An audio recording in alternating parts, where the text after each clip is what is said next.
Hi, I'm Rathore. You're watching my YouTube channel, Views, Reviews and Interviews. Today I'm going to be reviewing this book, The Doctor and the Saint by Arundhati Roy.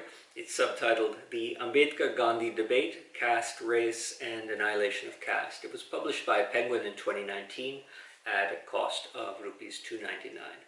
Now, I'm not actually going to be discussing the book in terms of its content, chapter by chapter, like I usually do. I'm going to discuss this book in terms of its context. In fact, I'm going to talk about something that Arundhati Roy just does not want to talk about, and that is the so-called high caste appropriation of Dr. Ambedkar. And when I talk about the appropriation of Ambedkar, what immediately springs to mind is, of course, the saffronization of Ambedkar, the right-wing appropriation of Dr. Ambedkar to causes that support their ideology.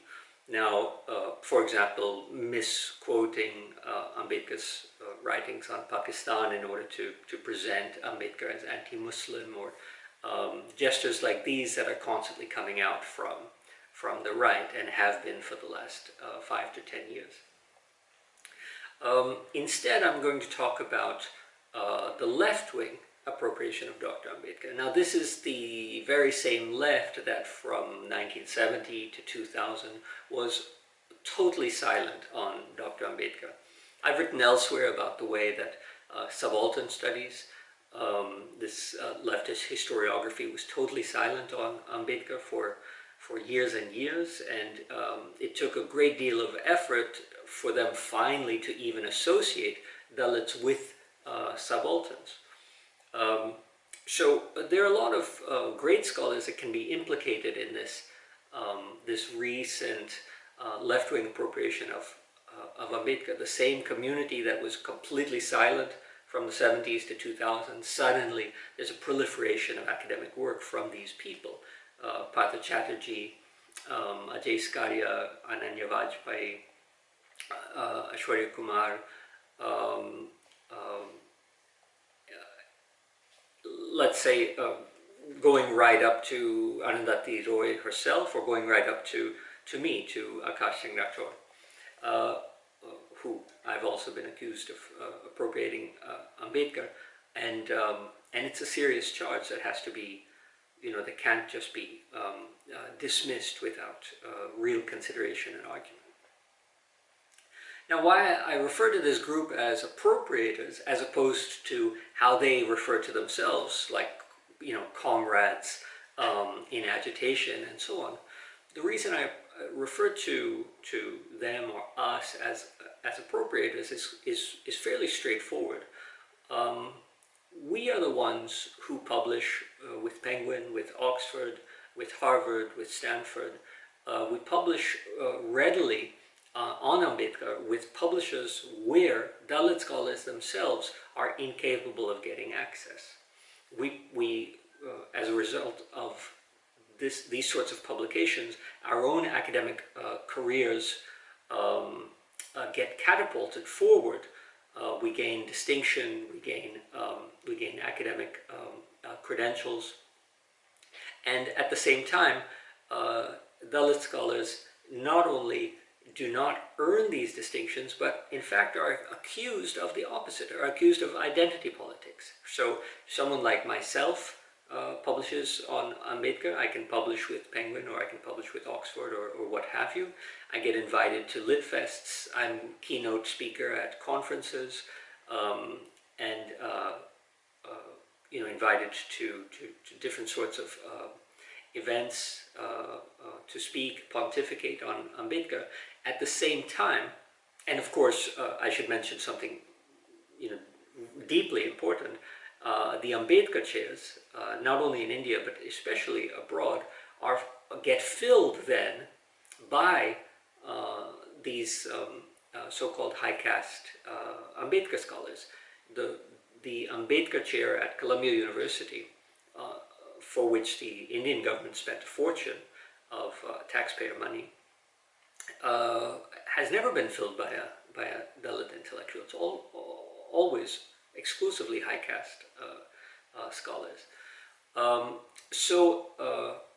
At the same time, Dalit intellectuals writing on Ambedkar or in general, but those writing on Ambedkar have to struggle even to be hired within years-long vacant positions in academia. So you have reserved seats that have never been filled, and when Dalit scholars come to the selection committees for filling those reserved seats, not to mention unreserved seats, where of course Dalit scholars are almost never even considered for, they're accused of, why do you write on Ambedkar? Isn't this identity politics?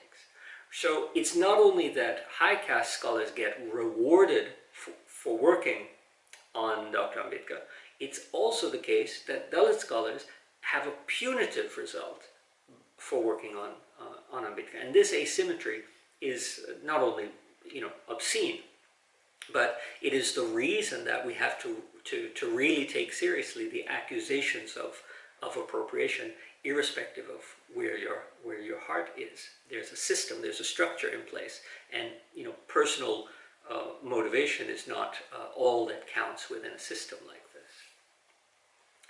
Now, these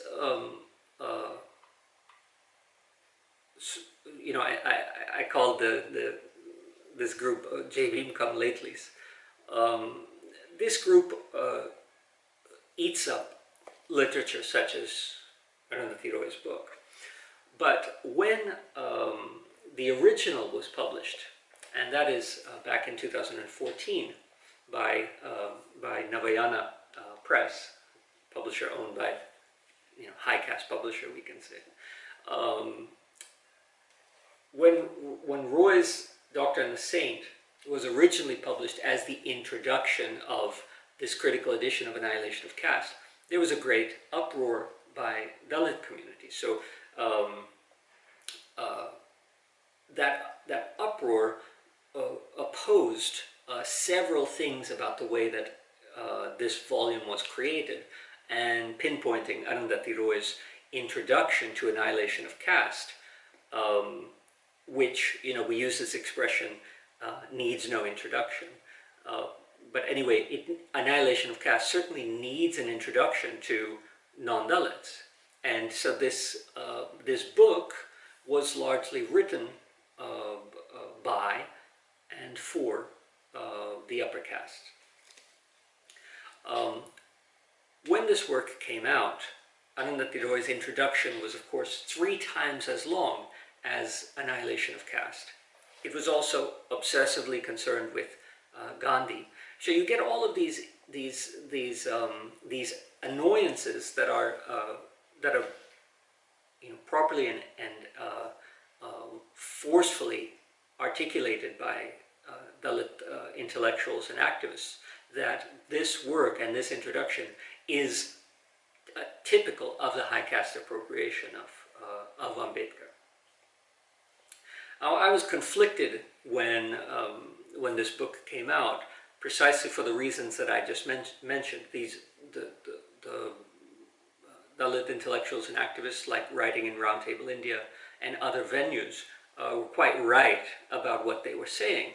And at the same time, the material in the introduction, or in this book, was quite compelling. The insights are undeniable. There was a lot of subtlety about the Ambedkar-Gandhi relationship that was brought out, and there was value in this work, abstracting it from the context of appropriation.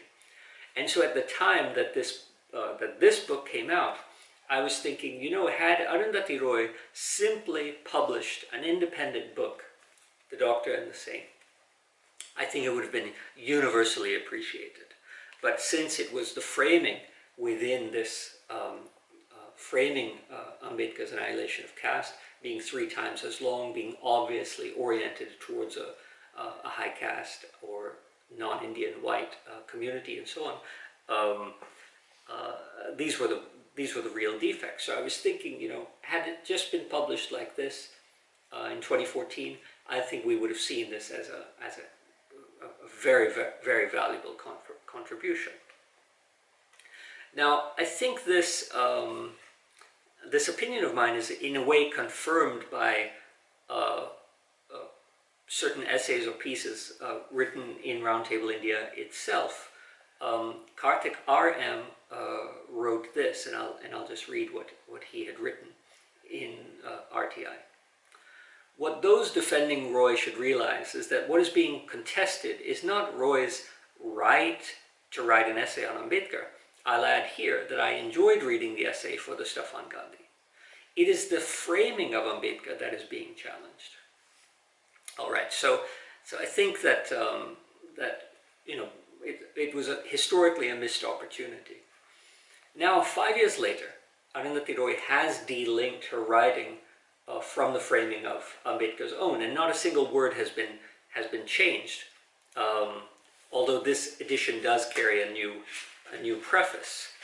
But the interesting thing is that Arundhati Roy, in the new preface, does not spare a single word to talk about this legitimate concern of appropriation. Instead, she sort of glibly mentions a trivial controversy. I'll read it. I have been faulted for paying an inordinate amount of attention to Gandhi in an introduction to what is essentially Ambedkar's work. I am guilty as charged. All right. That's ridiculous. She wasn't faulted for paying too much attention to Gandhi. That was just one of the expressions of how annoying it is that when high caste scholars speak about Ambedkar, they find themselves incapable of speaking about Ambedkar on Ambedkar's own terms, rather than always bringing Gandhi into the discussion.